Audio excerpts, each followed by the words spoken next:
前はもう死んでいる。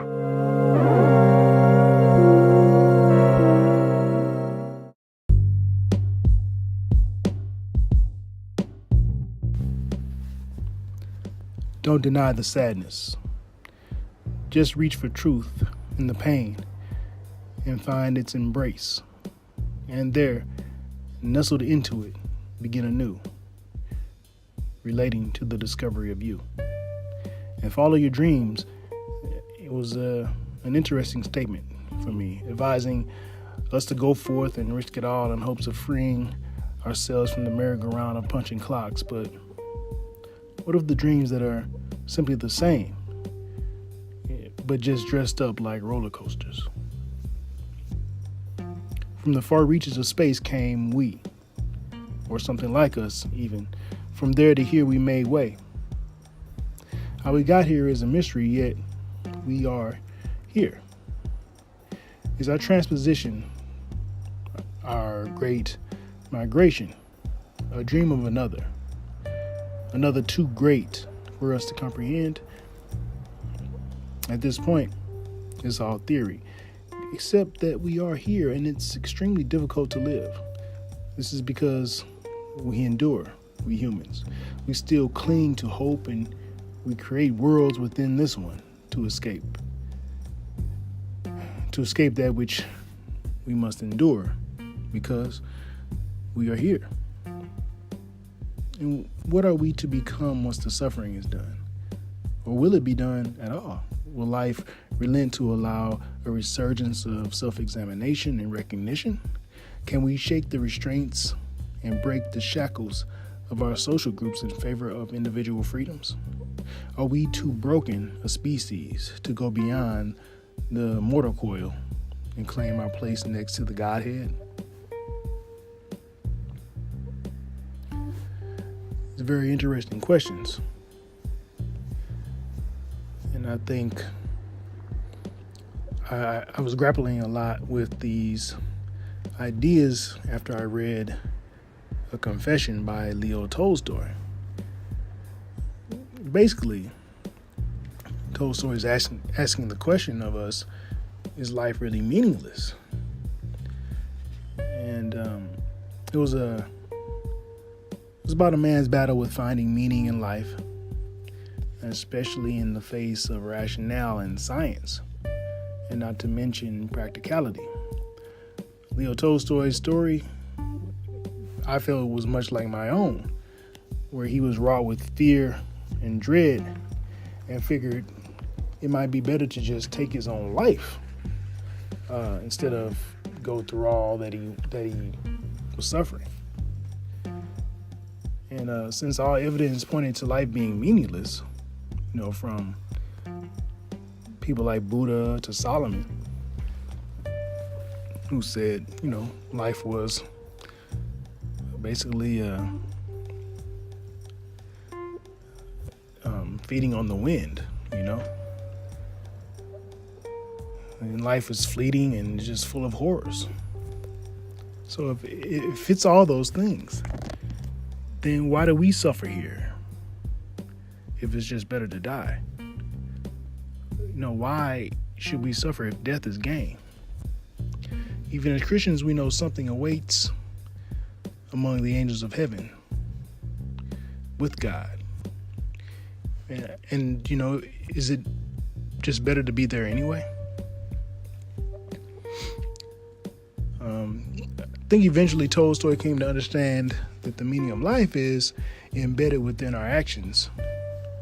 And he related it to our connection with God, and that connection with God with our lives, or life itself. And if life is God, then things began to seem a bit brighter.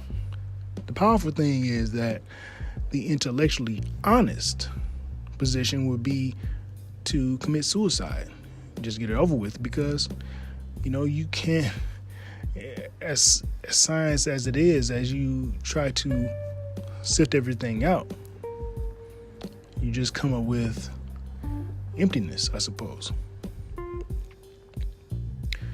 And it's just a profoundly deep statement.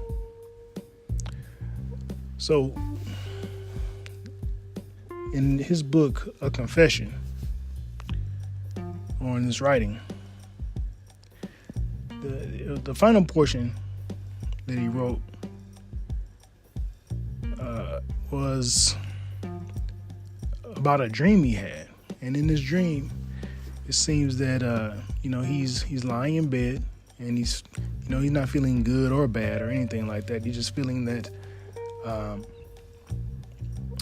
he's lying on his back, and he's wondering if it's a good thing for him to be lying there at all. And he didn't know exactly where he was, but then he saw that he was just lying on these cords, and there were cords at his feet and at his head. And he noticed that if he moved, he kind of slipped lower and lower. And as he looked down, he found that it was darkness, and he was just really terrified because of where he was sitting, and he was dangling so far up in the air. And he knew that if he was to fall, it was certain doom. Yet, as he looked up, he found that just staring up into the sky, it was blue and peace, blue skies, and just a peaceful feeling, calming feeling as he gazed upward. And as I thought about it, man, he's really hanging in the balance. This is what humanity is really doing. We hang between two extremes, great chaos and great beauty. We're directly in the middle, and at any moment we could fall into the abyss. Any moment we're done for, I think in trying to understand this and mulling over this for a few days, I see that there's so much to be said about the greatness of life. I know that we do suffer. I know that there's a lot of problems that we have as human beings. That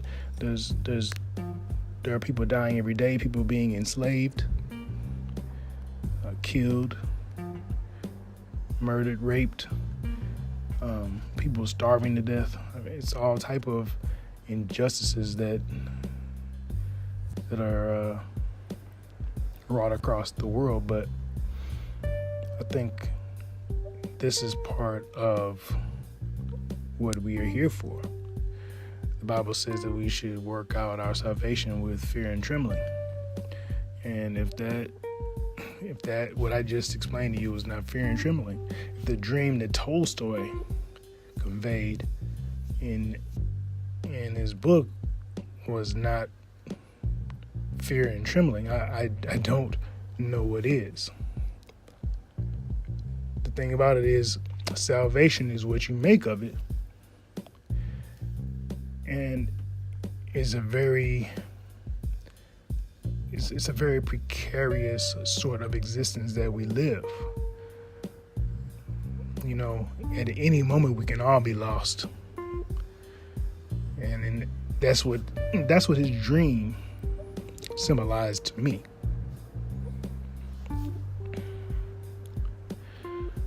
I think it's important for us to not try to rationalize everything.